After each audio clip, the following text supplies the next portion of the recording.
Ramogi airlap ma Mumboha grounds e county ma Vihiga club mar Kenya Police Bullets olo club mar Bunyore Starlets gonde ariyo kuom nono kendo dhi nyime gi duoko makare tuke mag adhula mag lig maduong' mar Wakeni kama chelo club mar Ulinzi Starlets nowuok amodhi gol achiel kuom achiel gi club mar KISPED Queens e alap mar Waraka grounds. Ulinzi Starlets noyudo gol margi e dakika mar 16 kokalo kuom jatugo Akoth Lucy kapok KISPED Queens loyo e dakika mar 30 kokalo kuom jatugo Lilian Adeda.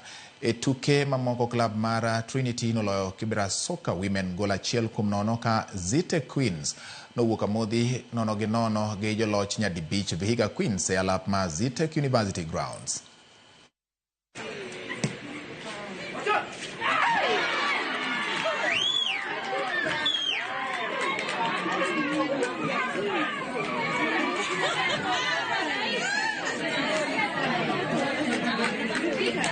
Hiyo grau imeenda hivi.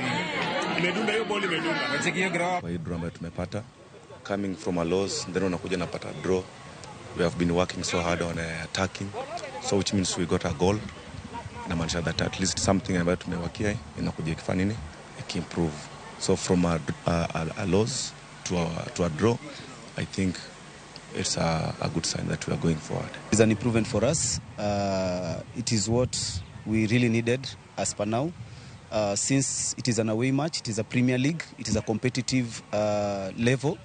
And being that we are facing Ulinzi, I think one